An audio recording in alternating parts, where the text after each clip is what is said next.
But I can tell you this, that we never spent government funds for our personal purposes. If we did, we replaced them immediately. I may have committed many sins in my life, but stealing money from the people and from the government is not one of them. I must tell you, when people heard I was coming out to do an interview with you, you know what most people are interested in? Mm-hmm. Your wife's 3,000 pairs of shoes. How many shoes? How many shoes? Can you wear on 20 years? Exactly. How many can you? Well, she gets all kinds of, buys all kinds of shoes. She has probably to change shoes twice a day. And then after a while, because she has to probably feel more comfortable, and there are parties where she can wear high heels. There are parties where she has to wear short heels. Mr. President, 3,000 pairs of shoes, Oh, hundreds and hundreds of... 20 years. Those are collections for 20 years. But people look at those price tags still hanging from the dresses. People look at the price tags on they see the jewelry, they see the, you know, I mean, the cameras went into Kanya, and they look at that and they say, here's while people are starving out in the street. Well, is that a logical conclusion? That we spent this kind of money? Where did the money come from? I don't know. Probably it came from our private funds. Did they prove that it came from public funds? Did they prove that this was the reason why the people don't have any money? Then why did the income of the people increase from 736 to 10,000? I don't Why did the deposits in the bank go up 35 times? Mr. President, I don't think that the equation is if only Mrs. Marcos had not spent the money on the shoes and the dresses, that there would have been enough money there for the people. But it is obvious. So they are implying this. It's very obvious. I think the question that people are raising is, here is the President, here is the First Lady, the Governor of Manila. It seems somehow indecent. Oh, well, that's I think that's the charge, quite frankly. It is, of course, something which compares with showing on television nighties, bras, panties, and the like. You talk about good breeding. Well, that's it. She probably was used to this when I was a young, overspending congressman, when I was courting, driving a convertible and dancing around town like a spoiled bachelor. But I won't defend her. I will say that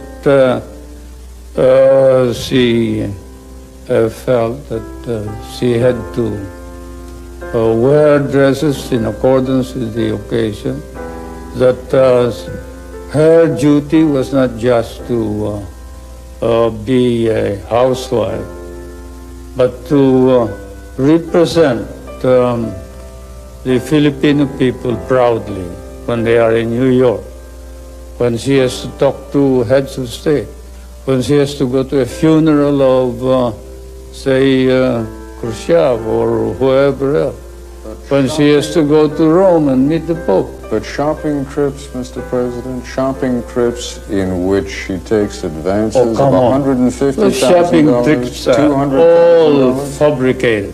Like saying that she went to Japan and bought $500,000 worth of pearls. That's completely false. That's a lie. Or $4.5 million expended over 1 month in New York. Well, probably it was not all spent for her. What is the proof that this was all spent for her? Just because she took it out of her account? Took it out of of her account. I understand that this is what they're proving. Well, they're saying two things. They're saying, one, that she had kind of an unlimited account with the Bank of the Philippines, that she could draw enormous quantities of money, and two, that's false. That money was taken out of the Military Intelligence Fund. Oh, completely false. That is where, again, the foreign correspondent may have been mistaken.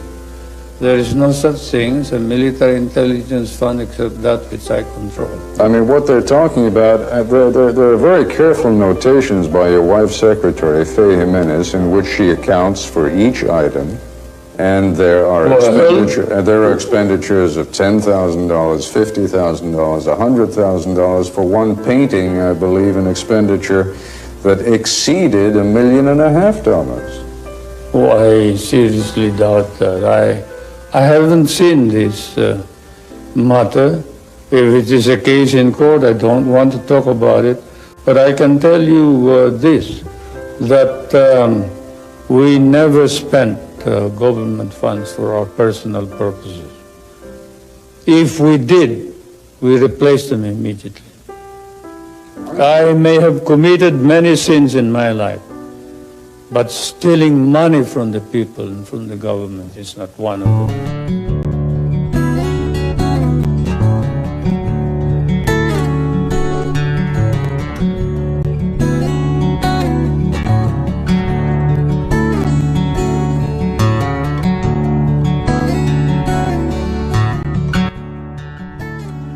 Kasi kami, ang perception sa tao, sinasabi kasi na nangurakot na si Marcos at wala ng pera, kaya mag-Cory na lang kami to change, for change. Ako naman, dahil nagliging leader ako sa barangay, yung utak ko, nag-canvas na rin ako mag-change kami. I was once a student in the University of the Philippines, Los Baños.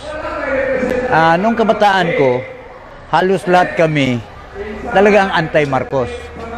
Noong 70s, isa ko sa mga aktivista, sumali sa mga rally, mga protesta against Marcos. So, different mga places, doon ako. Kasi during my college days, activist din ako eh.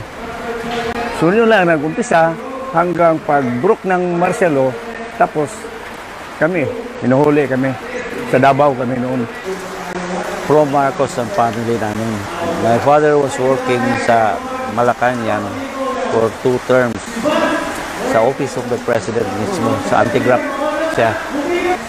Nung nag-martial law nga, bago mag-martial law, iba ng takbo na nga, may sakit na presidente, parang nagbumba na yung popularity niya.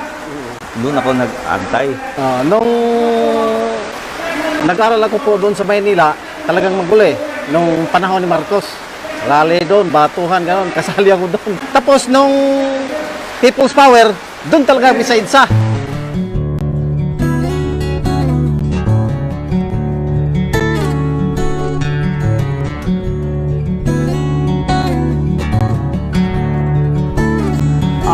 So pag-change pa, lalo naman hinuong lumala na ang utang natin hindi nagbawas, wala ding project tayong nangyari. Doon ko na-realize, after 2 years, na mas malala pala. Kasi number 1 tayo nun sa Asia. Di ba? Tiger tayo nun. Talo natin sa Singapore, Vietnam ngayon. Ano na? Oh. Kaya, nung pumalit si Cory, lalong gumuli. So sa tingin ko, wala rin itong mangyari nito. So, nung nagbago nga ang senaryo, mas malala pala. Kaya, mas buti pa ibalik. Pagdating ng mga dilawan, sabi ko, doon ako kasi baka ito na yung solusyon ng problema. Ilalong gumuli. Diba? So, bumalik na rin ako. Hanggang ako na naman din ang nangampanyang magbalik tayo ni Marcos. Ako ang nagkampanya noon during 1986, if I'm not forgotten, nangampanya ako nga mag-Kuri kami. So, mag-change. Ngayon, na-realize ko, within that year, na walang project. Mas bote pa si Marcos, may San Juanico Bridge tayo, na nakinabangan naming taga Bohol. Kaya hindi na kami mag-ano ng barko, marami na kaming mga means of transport nga makarating dito sa Bohol. Yung biyaya ni Melda Marcos, yung Ministry of Human Settlements, yung project na pabahay, yung Blessed House and Project, isa ako sa nabibiyaan yun. Mga 1984 ata yun. 84. Ayan, 84. Malakas ang bagyo noon. No? Tapos, yung sirang bahay namin, tapos yung sa Blessed Housing Project, doon kami nakatira. Doon kami nakatira hanggang ngayon. May puso na at saka may political will eh. Kaya sabi ko, mas mabuti pa noon. At least from womb to death, take care noon eh. May family planning noon, kumpleto. Ang ng program ng presidente noon. Doon ko na-realize na yun ang tama pala. Misinformed na ako.